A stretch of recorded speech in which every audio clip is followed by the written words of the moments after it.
E Rafael Veiga vivendo a situação pra lá de esquisita no Palmeiras. Já o Palmeiras com uma rodada praticamente perfeita. Isso sem falar nas últimas do mercado, bastidores, finanças e os primeiros nomes da lista de convocados ou pré-convocados pelo técnico Carlo Ancelotti na seleção brasileira. Fala aí pessoal, sou Jorge Nicola, bem-vindos a mais um vídeo do canal, sempre bom ter vocês por aqui, sem perder tempo só pedir para deixar like, se inscrever no canal e ativar as notificações. Bora falar sobre Rafael Veiga e uma situação para lá de inusitada do meio atacante de 29 anos de idade no Palmeiras. Titular absoluto e protagonista nas últimas temporadas, o Veiga tem convivido com o banco de reservas e em alguns casos, como nesse final de semana, ele nem saiu do banco. Foi na vitória por 2-1 contra o Red Bull Bragantino, mesmo perdendo na etapa final, o Abel Ferreira fez substituições, o Abel é comissão, né? O Abel não estava no banco de reservas, mas foram feitas substituições e o Veiga continuou por lá sem ser utilizado. Rafael Veiga, que havia jogado apenas 25 minutos contra o Bolívar, 11 minutos contra o São Paulo e outros 7 minutos contra o Cerro Porteño. Na volta ao futebol, depois de uma pequena lesão, ele nem havia entrado contra o Vasco da Gama. A lesão tinha ocorrido em 9 de abril, quando ele saiu com apenas 12 minutos de campo do confronto contra o Cerro Porteño, Allianz Parque e Libertadores da América. Em meio a essa situação chata e ruim do Veiga, a pergunta que fica é, será que ele vai ser negociado na metade do ano? Acho improvável. Até porque a transferência do Veiga demandaria muito dinheiro. E qual clube vai investir pesado num atleta que perdeu espaço e soma na atual temporada 20 jogos, apenas 2 gols e 6 assistências, números bem inferiores aos quais a gente se acostumou vendo o Veiga com a camisa alviverde. Então deixa eu contar sobre a rodada perfeita para o Palmeiras. O Verdão venceu mais uma, agora fora de casa, 2-1 contra o Red Bull Bragantino, de virada. Red Bull abre o placar no primeiro tempo e na etapa final, com gols de Murilo de cabeça e Maurício, Palmeiras assegurou a liderança isolada do campeonato e mais do que isso, abrindo diferença de 4 pontos para o segundo colocado. Isso porque todos os rivais diretos do Palmeiras tropeçaram. O Palmeiras venceu e foi a 22 pontos, o Flamengo só empatou e foi a 18, empate em 0-0 com o Botafogo, o Cruzeiro só empatou com o Galo e foi aos mesmos 17 do Red Bull Bragantino, que perdeu para o Verdão, ou seja, entre os 4 primeiros, Palmeiras foi o único a vencer. 5 vitórias em 5 jogos como visitante, essa é a campanha do Palmeiras, fora de casa 100% de aproveitamento, e essa é a grande diferença do Verdão para seus rivais. Por falar na campanha do Palmeiras fora de casa, números impressionantes. O Palmeiras vem de 9 vitórias consecutivas longe do seu estádio, e eu me refiro a todas as competições, não perde como visitante há 20 jogos. Com 17 vitórias e 3 empates, não há, nesse momento, no Brasil e na América do Sul, um time que se comporte tão bem fora de casa quanto o Palmeiras. O Palmeiras teve muita dificuldade no primeiro tempo, né? Não conseguiu criar muito pelas pontas, até depois a gente viu essa mudança no intervalo. Por que você acha que teve essa dificuldade no primeiro tempo e qual foi o pensamento de estratégia para tentar mudar no segundo? Boa noite. Nós sabíamos que tínhamos que entrar forte, porque é um adversário que estava há 8 dias sem competir, tinha 100% de energia, e nós sabemos a dificuldade que é, porque lá na Europa são poucas as equipas que estão nas competições, aqui no Brasil são quase todas, então ou seja, aqui equilibra um pouquinho, e quando há estas equipas muito boas que não estão nas competições sul-americanas, torna-se ainda mais difícil, que é o caso do Bragantino, que é uma equipa muito qualificada, uma equipa muito bem treinada, que sabe o que faz, difícil, por isso é que estava em segundo lugar, e nós sabíamos que tínhamos que estar no máximo das nossas forças, e na primeira parte não conseguimos. Não conseguimos ser pressionantes, não conseguimos ganhar os duelos, não conseguimos quebrar a primeira pressão 3-3 do Bragantino. Eles tiveram muito sucesso na forma como nos estavam a pressionar.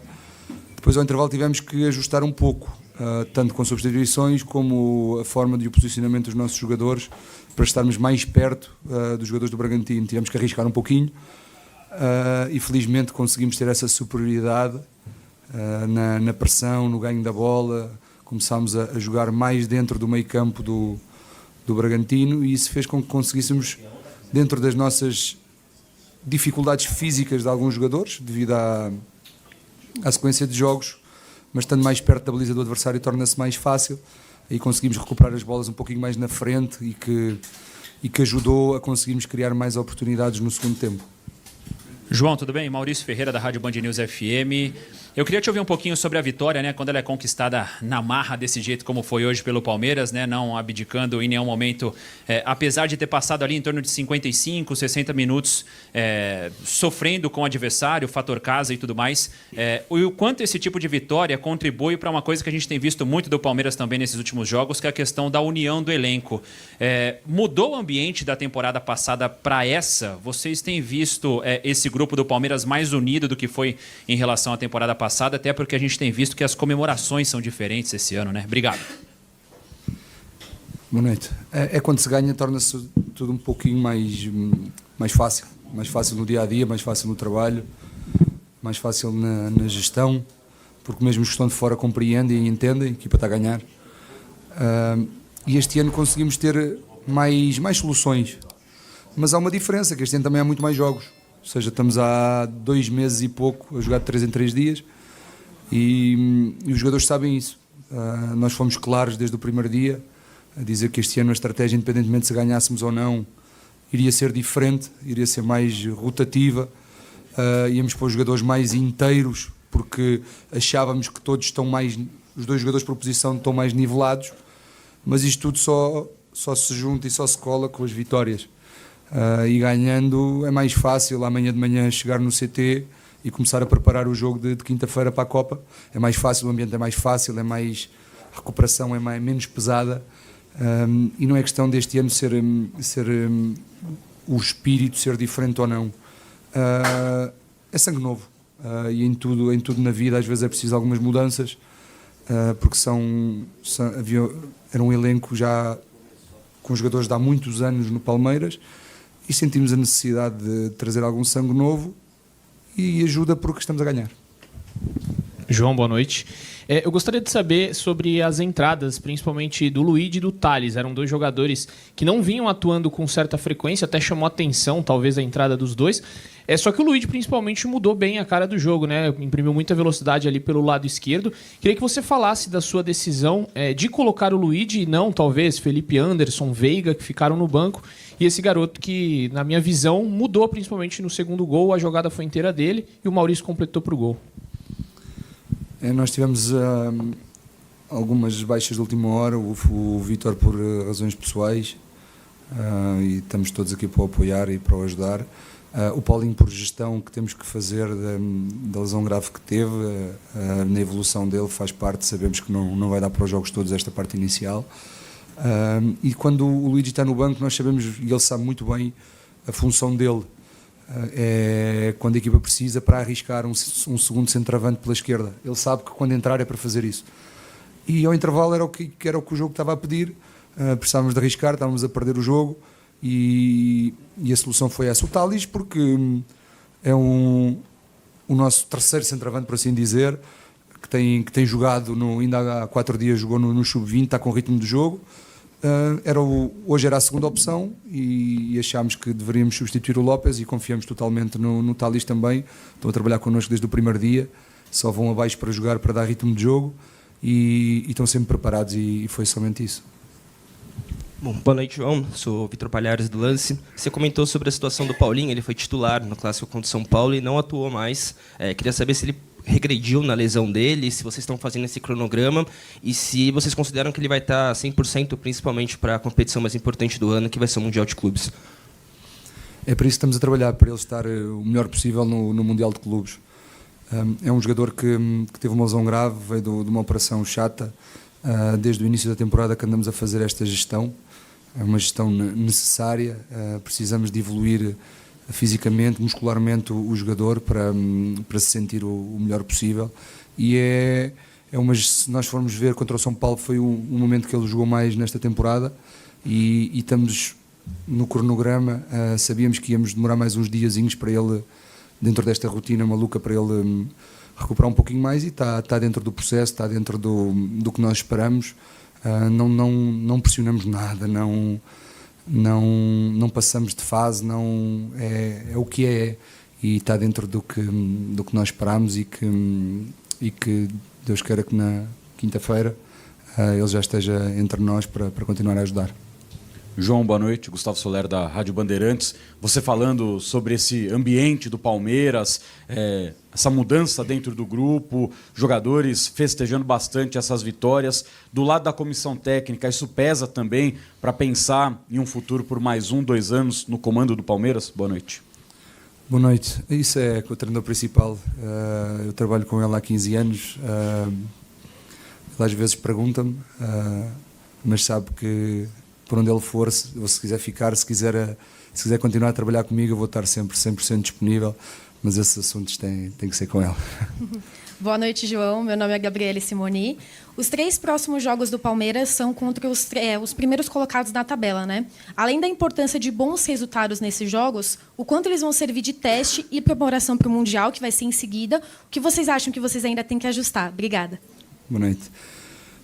Há 2 dias o treinador chamou o elenco ao vestiário e disse exatamente isso, que foi, se pudéssemos escolher jogos para nos prepararmos da melhor forma possível, escolheria os 3 primeiros, porque no momento são as 3 equipas mais fortes. E é isso que aconteceu, um acaso, e preparou-os para isso e disse que estes 3 jogos eram essenciais e fundamentais para nos prepararmos o melhor possível para o que aí viesse, porque são com as 3 equipas mais fortes no presente do futebol brasileiro, no Brasileirão. E é isso, é usar esta mentalidade. Sabíamos hoje a dificuldade que era apanhar uma equipa fresca como o Bragantino, e tivemos algumas dificuldades, temos que ser sinceros, principalmente no primeiro tempo, mas no final foi positivo por tudo, por esta forma de conseguir dar a volta por cima nas dificuldades, a resiliência, o trabalho. Às vezes, quando não dá na qualidade, tem que dar na transpiração, na vontade, no querer, porque assim também se ganham muitos jogos, e melhor teste era impossível. Dar os parabéns aos jogadores porque conseguiram ter uma nota positiva. João, boa noite. Pedro Cunha da Rádio Craque Neto. Até falando de Mundial, porque cada dia fica mais próximo e cada dia fica mais forte na ilusão do torcedor do Palmeiras o sonho de jogar um Mundial de Clubes. É uma competição que acontece pela primeira vez na história. Você falou sobre esses testes positivos do time do Palmeiras contra equipes fortes para se preparar para o Mundial, mas como dosar essa preparação para o Mundial sabendo que cada jogo ele é muito importante, né? Uma Copa do Brasil que pode custar o ano em caso de uma eliminação, a Libertadores já é líder geral, mas 2 jogos ainda de campeonato brasileiro, contra o Flamengo, um time muito forte, contra o Cruzeiro fora de casa. Como dosar esse tipo de preparação para o Mundial, até para segurar essa questão da ansiedade dos jogadores? Boa noite. Apesar de todos os fatores que nós podemos controlar, para isso trabalhamos, é por isso que temos o departamento científico, é para todos os dados, todos os números, todos os valores, todos os indicadores nos mostram muitas vezes se vale a pena arriscar ou não em algum atleta.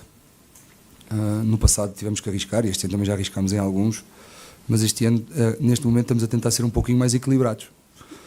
Se repararmos, há alguns jogadores que ficam fora tanto das convocatórias como do 11 inicial, para podermos chegar num momento do Mundial de Clubes todos preparados, todos disponíveis, de forma a todos poderem ajudar nesse momento importante. Uns só a treinar, outros no banco sem entrar, outros nas substituições e outros a jogar a titular.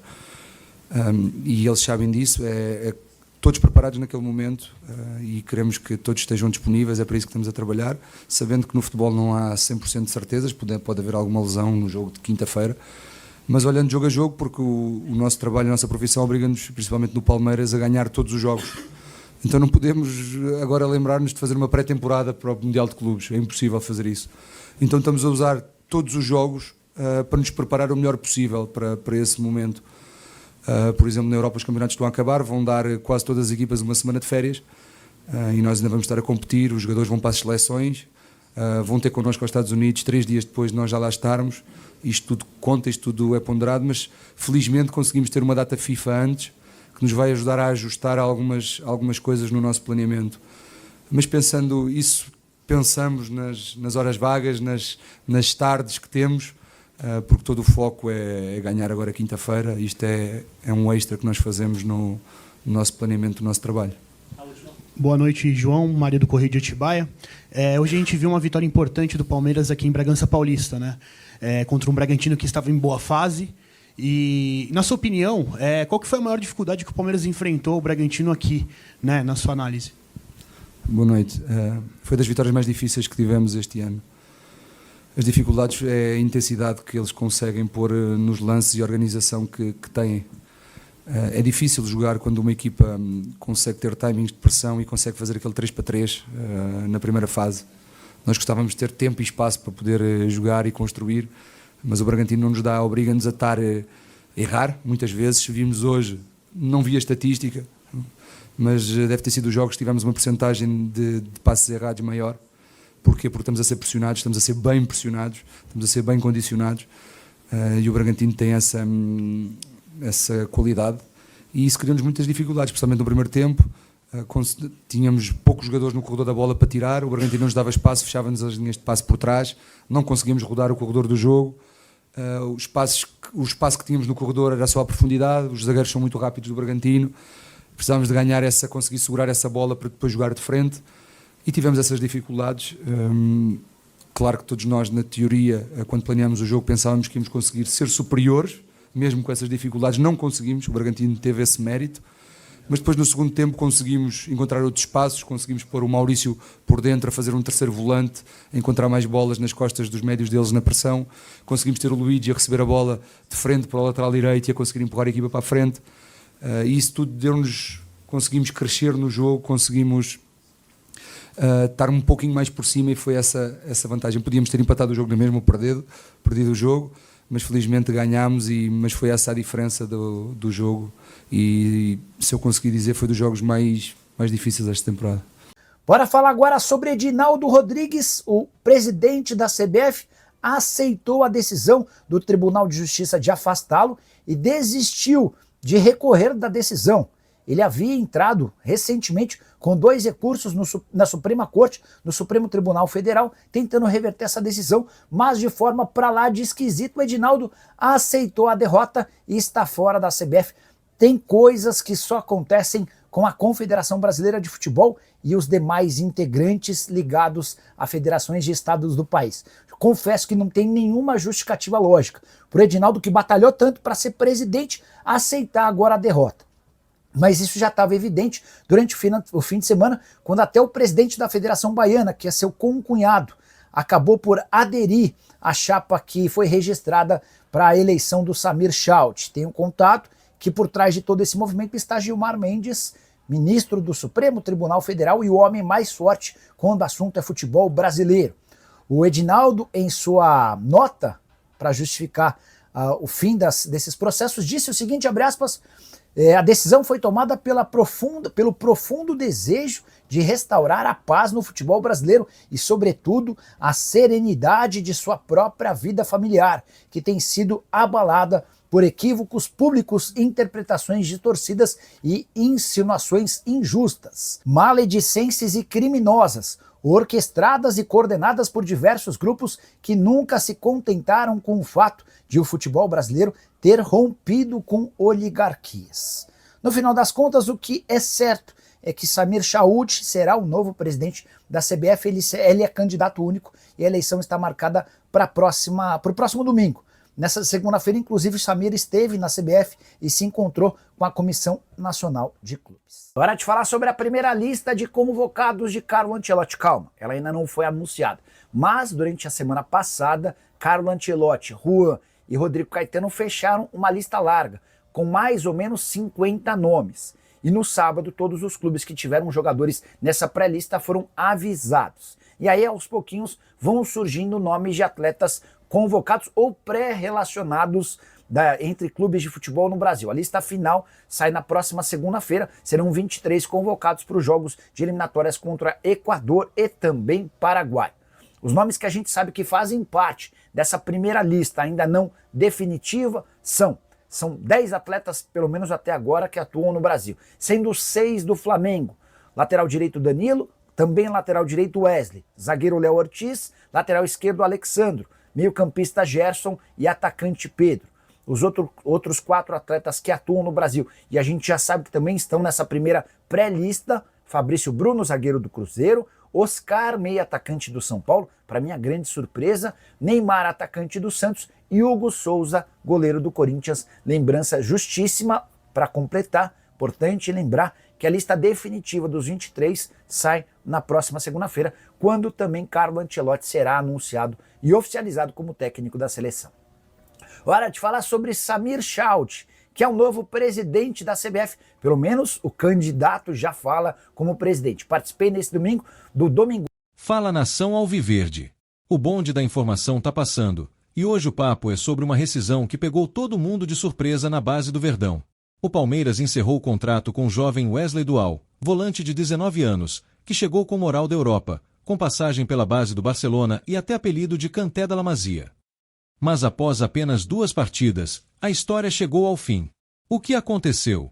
Por que o Palmeiras decidiu encerrar o vínculo tão cedo? Neste vídeo, eu te conto tudo o que rolou nos bastidores, o que o clube decidiu e o que pode acontecer com o jogador daqui pra frente.